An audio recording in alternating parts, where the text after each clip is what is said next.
Today we are diving into 5 common beliefs about back pain. That's right. And like the title says, you will probably be shocked on which ones are myths and which ones are actually true, which may be all of them. Now, for each of these myths, we want to envision yourself going through this circumstance. However, for the purpose of the video, we're going to use a hypothetical person, and his name is Alan.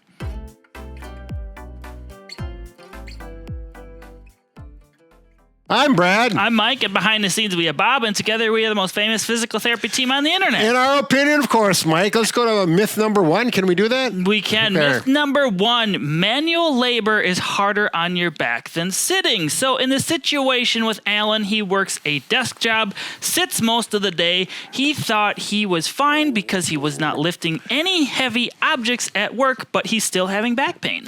That's right. Now, this has been proven time after time. Prolonged sitting can actually be harder on your back than lifting, depending on the situation. But there's no doubt prolonged sitting is not good for the low back. Now, if you do happen to have a desk job, it's essential to walk and take standing breaks throughout the day. What you can try to do is after each meal, maybe just take a little 5 to 10 minute walk, and they can help release some tension or back pain you may be experiencing.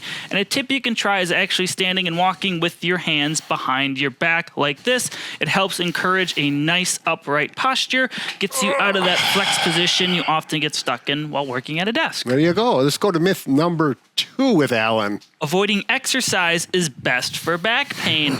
Now, Alan thought if he didn't exercise his back because it was already hurting, that his back would hurt more if he started exercising. And actually, in most cases, that couldn't be farther from the truth. The key is which exercises should you be doing? Find the appropriate ones that don't irritate it but help it, and do those. Now, obviously, if you went to therapy and have some specific exercises from your therapist, you can do those, but other activities simply like walking, swimming, or specific things provided for you are going to be most beneficial. That's right. And you can find a lot of those at Bob and Brad on our YouTube, and look for back pain exercises. There's a lot of different ones. We refer to Stuart McGill and what she really recommends walking. We're going to get more into his. He's a world-renowned expert in back pain. Myth number 3 is rest is best for back pain. Now, Alan kept resting his back, laying down, not doing much because he wanted to avoid injuring it again, but actually it may not help with his recovery. Right. There may be certain situations right when you injure your back and you're in that acute phase where everything hurts and you're just very uncomfortable. Then rest with a cold pack, things like that may be appropriate.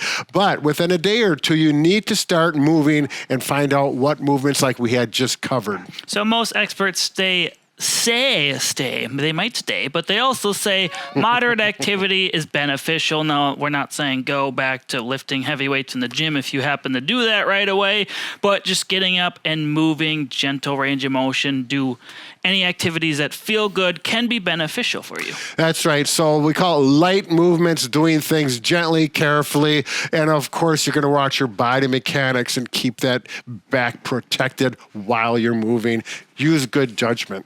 Myth number 4 is strengthening will solve all your back pain issues. In this scenario, Alan is feeling better, and he thinks if I just get a stronger back, I won't have any more pain. That's right. Now, this has been known not to be true. If we look at Stuart McGill's work, he addresses this very specifically, that strengthening your back is partially important, but even more important is spine stability, keeping your spine in good posture and good body mechanics while you're moving them, as well as motor control, which all relates to monitoring your spine position, whether you're in a static posture like sitting or standing or moving, bending and lifting. And that gets more detailed as we look into it. And it's important to build up your endurance for your back. Say you're just getting back into working out and weightlifting. Start with lower, lighter weight, controlled repetitions. Don't do too much too soon, because often as we start fatiguing, our mechanics get worse and worse.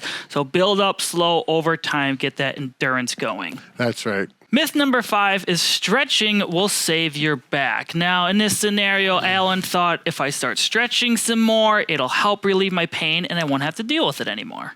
That's right. Now, stretching can help your back if you do it appropriately, but one of the big things that Stuart McGill mentions is doing stretching early in the morning. That's a big no-no because your discs actually absorb fluid, or imbibe, they call it, and they're more susceptible to injury, particularly if the stretches are not the ones you should be doing. For example, fingertips to toes, which a lot of people feel that's a good low back stretch. In this case, that wouldn't be particularly in the morning. So any type of stretching or movement where you have excessive rounding of the back, or anything where you're working on your hamstrings a lot because they're connected right to your back, avoid those things as well early on. Make sure you do proper warm-up, and then later in the day you can get into those as long as you're feeling good.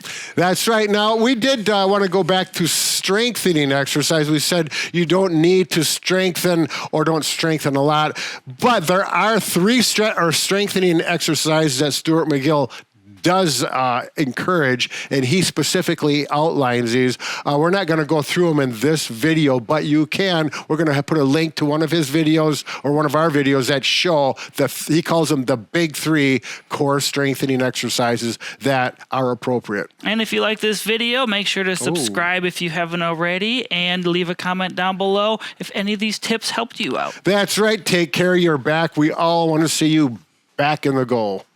No pun intended. Back. Bob and Brad, the 2 most famous physical therapists on the internet.